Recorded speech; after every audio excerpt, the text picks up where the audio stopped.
This is A-Game. Fast acting, long lasting, with no side effects.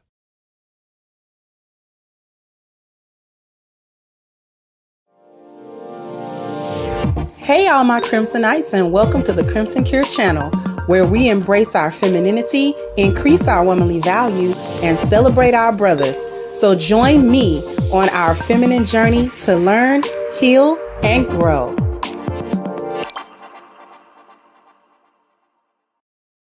Hey there, my Crimsonites, and welcome to the Crimson Cure channel. I'm your host, femininity coach, and author of The Crimson Cure, and this is my perspective. So we back with Tia Mowry, and I thought I would be able to say that one or two things and sort of leave it alone, but the reason why we're back talking about Tia Mowry is I think this is a very important case study, lesson.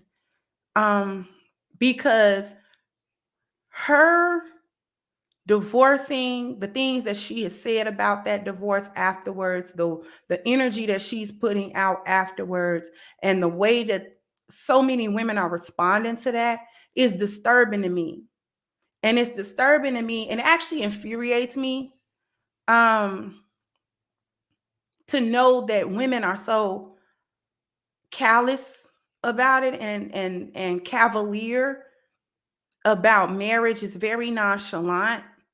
And so recently she was on being interviewed, and she had this to say when asked about her divorce. We're going to go ahead and share the screen here, and then the clip is going to be a couple of minutes long, and I need you to bear with me because it's very important to hear this part of it, because we really gonna cook, because it really angers me. But okay, here we go.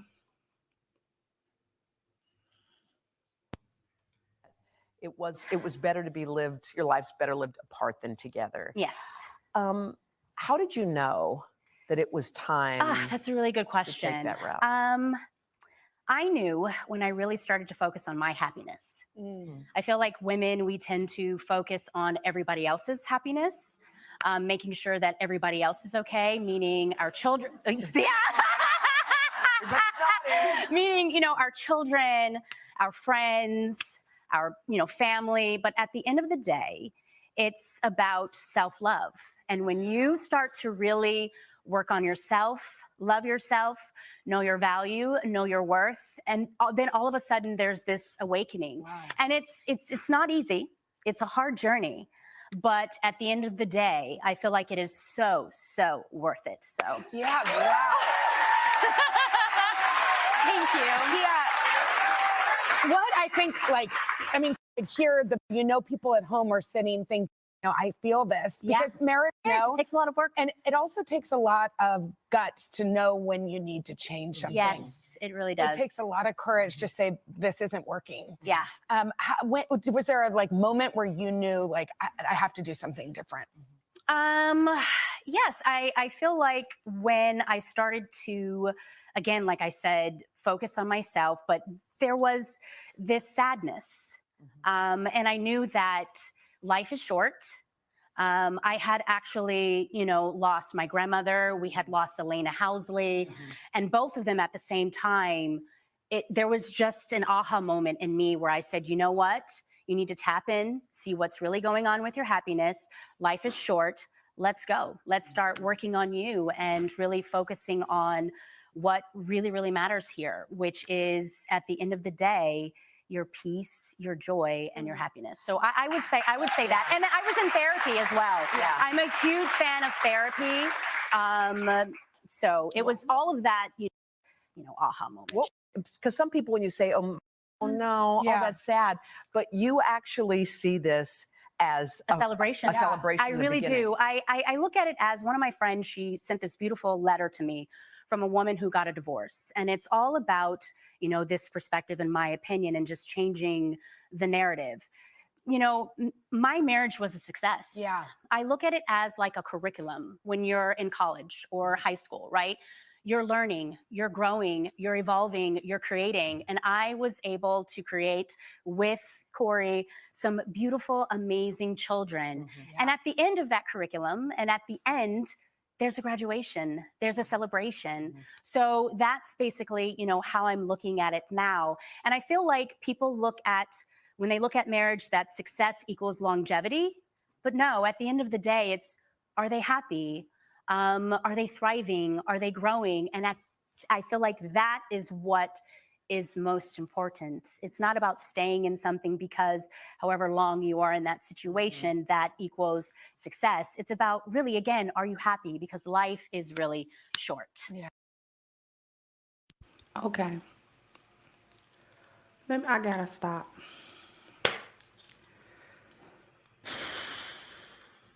All I heard was me. I didn't hear nothing about nothing else. I didn't hear about, focusing on her own happiness. I knew it was time to go when I started focusing on me. When I started being selfish, that's when I knew it was time to go.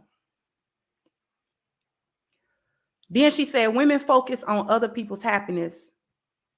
Your children, I guess she didn't say husband, but that's what it's supposed to be. Focusing on your kids, focusing on your husband, focus on the happiness and the fulfillment, the contentment, the peace, the stability of your children, of your husband, of your household, of your family. And she said that like that's a negative. And I gotta go in on that because I see a lot of females online talking about, we see about everybody else. You supposed to. That's what it's about. You volunteered to share your life with somebody. No gun to your head. You volunteered your life with somebody, not a portion of your life.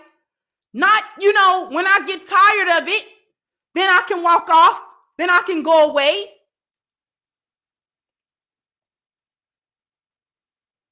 Your life, 20 years, 2 decades with somebody, 2 children.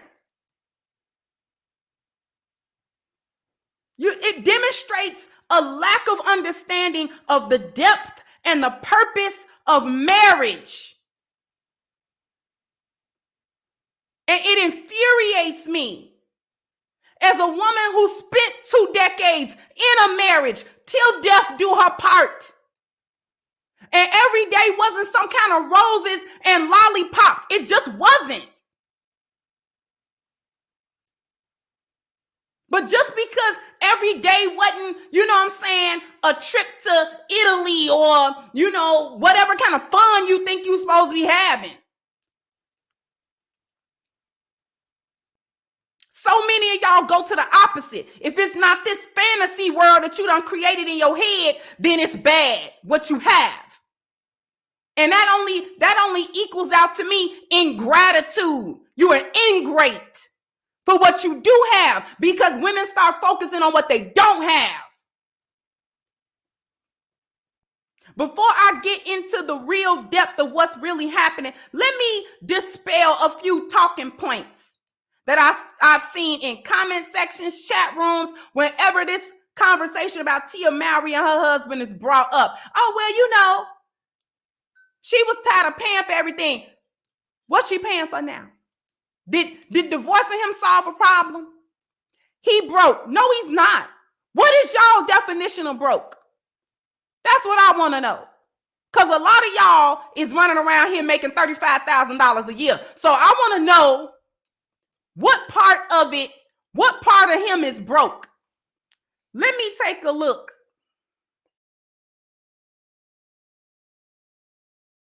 On his net worth. What is this man's net worth? It says as of 2022, Corey Harger's net worth is estimated to be $3 million. Corey is estimated to make $520,000 $520,000 per year through acting and productions. How is that broke? Broke where? How is that broke? Oh, she was paying for everything. No, she wasn't. Y'all act like that man ain't had no money coming in and he used her as some type of come up. And that don't make no sense to me. Because you've been with him 20 years. If he was a bum now, he was a bum when you met him. Why you with him?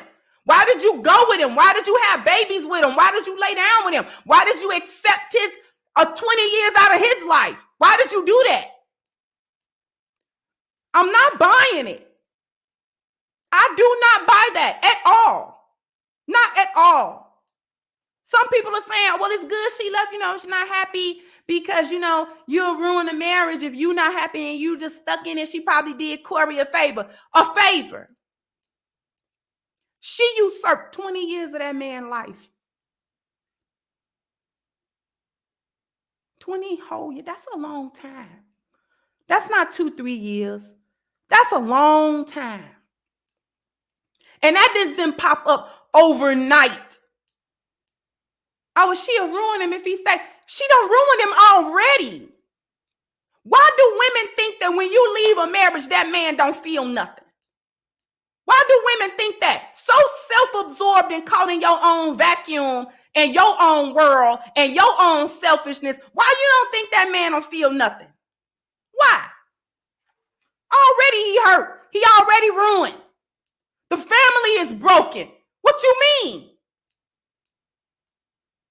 Women do not think the divorce brings men pain. That man is not going to review every moment of that marriage. Everything that was said, everything that was done, everything he said to her, everything she said to him, all the promises that was made, all the I love yous, all the I'm going to support you and this and that. And he going to review that entire relationship and he going to make it his fault for lacking the foresight to be able to predict this years ago, to spare what he going through right now, what them kids going through right now. She's grinning and smiling. I wonder if them kids grinning and smiling. I wonder if he feels set free. That man got to think about 20 years I gave to a woman, and then I have to realize and come to grips that this woman don't love me. This woman wasn't going to stay with me like she said she was. This woman don't love me like I thought she did, like she said she did, like I love her. And I'm thinking that whatever we go through, we can go through it and come out the other side together. And to sit there and have to swallow. Then I'm hearing, well, she settled for him. Whose fault is that? You know, if you settling as a woman, the very first time a man stepped to you, you know whether you want him or not. It's cap. You know. I'm going to tell you why y'all call yourself be going with these guys that you don't really want. Because he provides something for you at that time in your life that you think you need out of that relationship, whether that's something tangible or something that's not tangible. And you get to a point in that relationship where you feel like you don't need that no more. You struggle to find value in that person now. You might have got with him because you thought that you couldn't get nobody. So you got with him because he provided the stability that you wanted. Or you got with him because he gave you the attention that you wanted or thought you deserved or felt like nobody else was giving you, or something he was giving or providing for you in that relationship at that time in your life. He addressed some level of brokenness within you. Or a lot of times what y'all feel like is, I don't like that guy, but I know he's a good dude. I know he's good for me. I ain't gonna be nothing to him, but I know he good for me though. So what I'll do is I'll fake it for a little while with him to get out of this relationship or to get out of life what I think he can give me to some degree. Maybe she settled for him, but now he got to pay the price for that because at some point she was dishonesty. She was dishonest. He has to pay a price for honesty that come 20 years and 2 children too late. The honesty she should have had with him and with herself the first time he approached her seriously for a relationship. She should have toned him down. No, Corey, I don't see you like that. I don't want you like that. You okay and this, that, and the third, but no. That's what you do. You don't sit and say, you know what? He all right for now. I can get something out of it for now. So we'll play act. And like I said, he provided something for her, whether it was tangible or not, when she thought she needed it. And the moment she felt that she no longer needed that, or that he no longer could give it to her, or that she didn't want it from him anymore, she struggled to find value in Corey as a man and a husband. She couldn't see it no more. It ain't his fault, but it is his problem.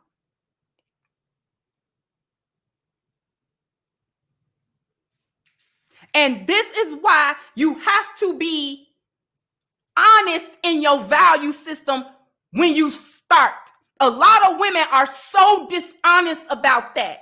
Why you get with these men, what you want out of these men.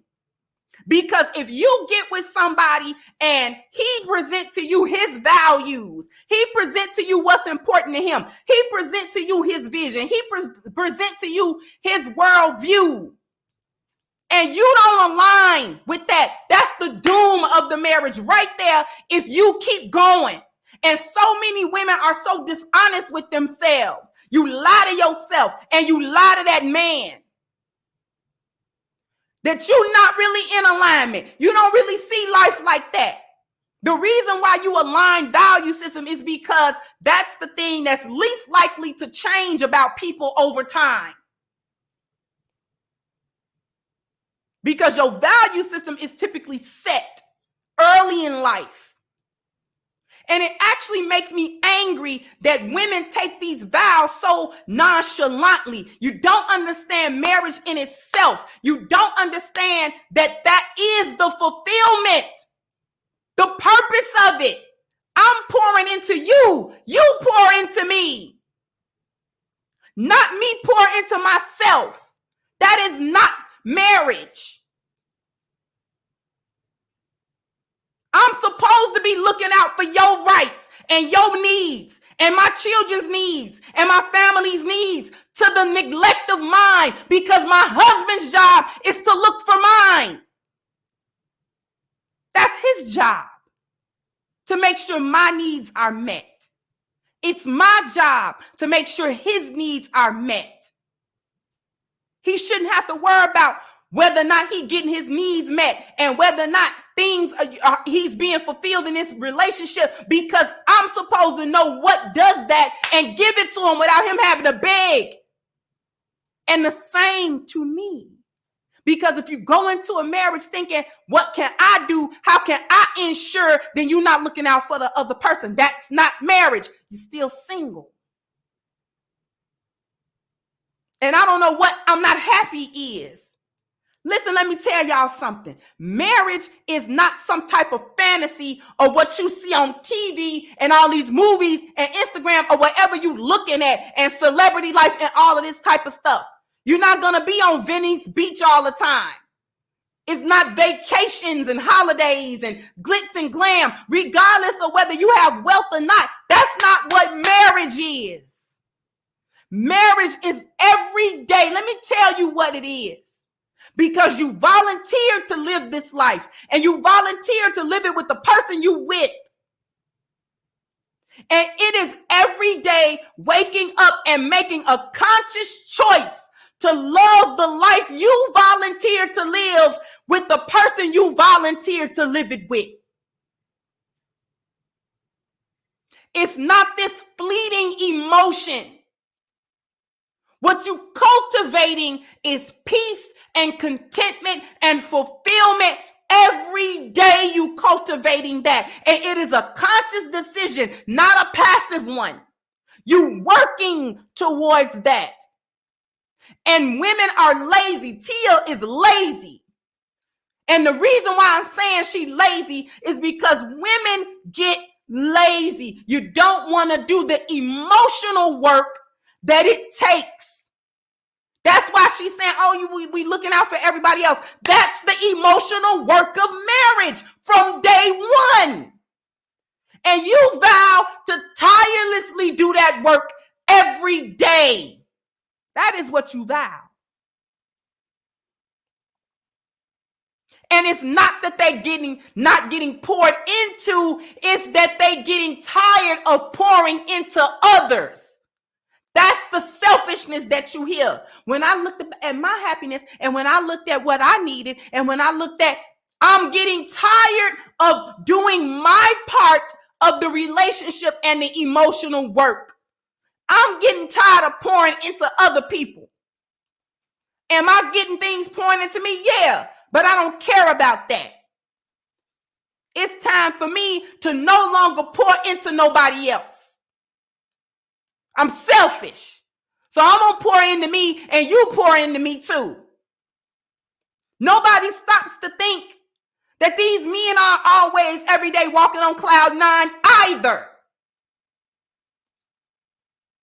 And these women just want the men to do all of the physical work of the relationship and all of the emotional work of the relationship. And they sit back and do nothing. And have a good time every day. Y'all always want to have fun. We bored. Y'all are children. Unruly children at that. All I heard was selfishness out of that woman. And this is why you break a whole family. Because I want. That's your fulfillment. Getting in that marriage, she's wrong. Oh, it's not about the longevity. Yes, it is. The success of the marriage is when the vow is fulfilled, not before. Divorce is a failure.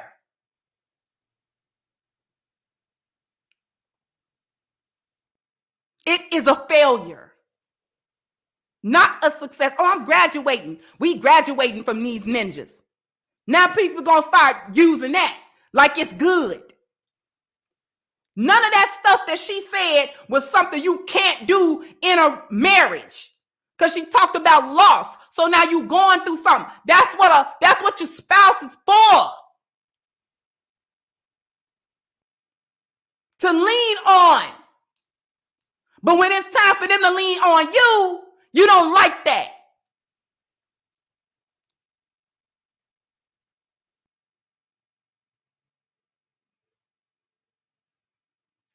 That man is not full of surprises.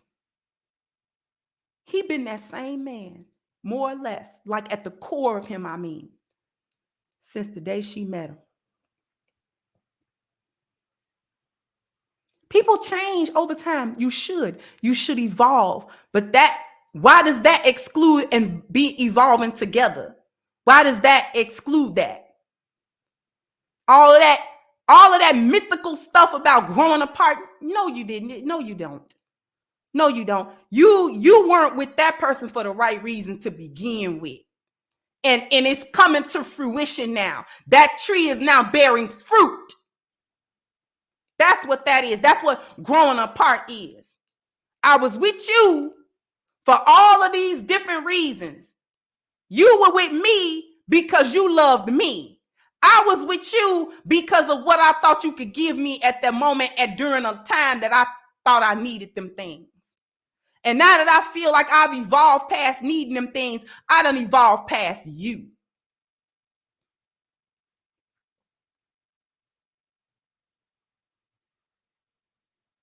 Because it ain't no way.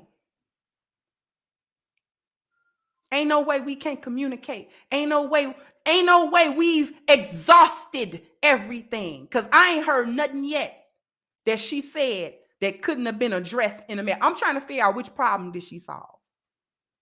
If you say she paying for everything, what's she paying for now?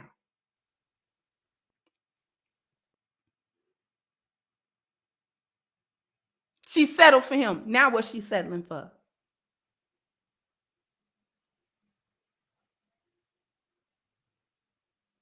There's always women don't want to do no sacrifice in no relationship. That's where y'all having a problem.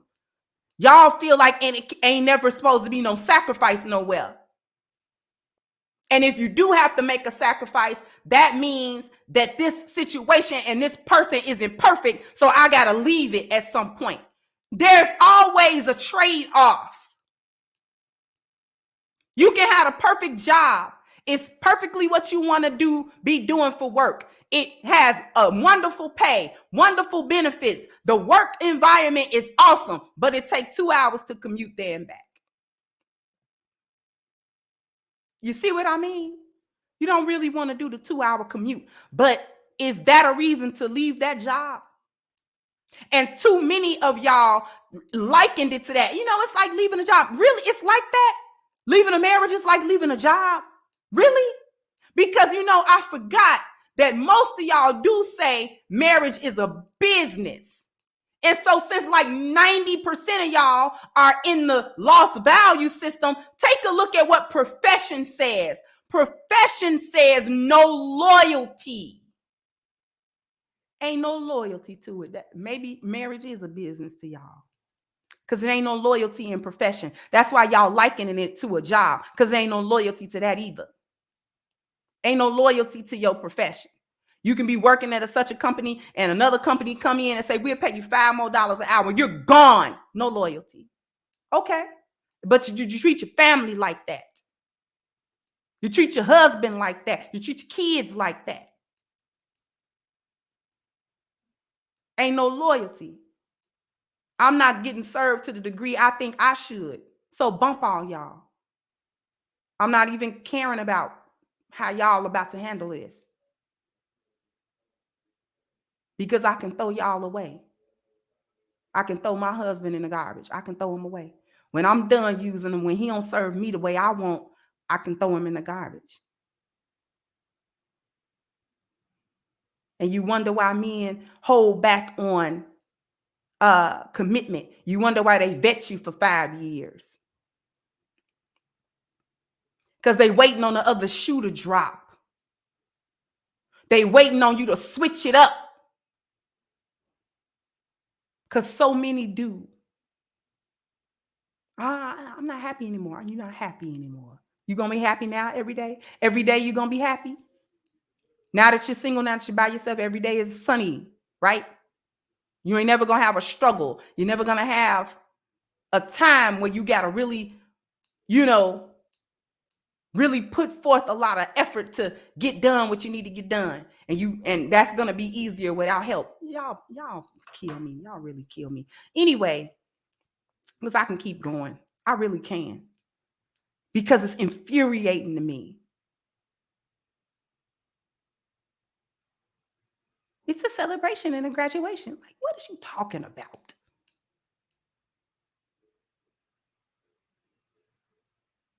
You never stop to think what the men are thinking, what they go through every day in a marriage, in a relationship, in a long drawn out relationship with one woman.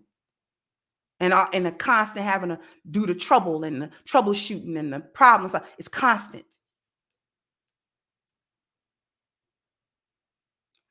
Anyway, I want to draw everybody's attention to the petition we have against Black Lives Matter organization for their more than $100 million theft of donated funds.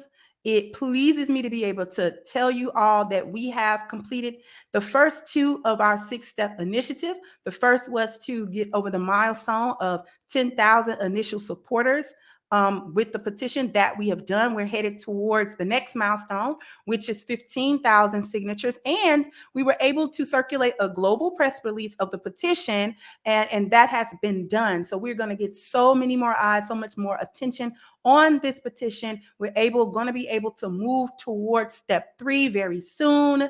And I just want to thank everyone that has been a support. So if you want to be part of holding Black Lives Matter accountable, please go ahead and look into the description box, click the link for the petition, sign it, share it, and contribute to it as well. Also jump down in the comment section. Let me know what you think. Like, share, subscribe to the channel if you have not. Once again, I'm your host, The Crimson Cure, and this was my perspective. Bye-bye, Crimsonites. Hey guys, please like, share, and subscribe to the channel and hit the notification bell. And if you've got more to say on the topic, leave a comment down below. Also, don't forget to support our sponsor, who so graciously supports this channel by clicking the description box and the link for A-Game at agameherbal.com. You can go ahead and get a 10% discount off of your next purchase using the code Kendra10. This has been yet another Crimson Cure production, and I'll catch you guys on the next one.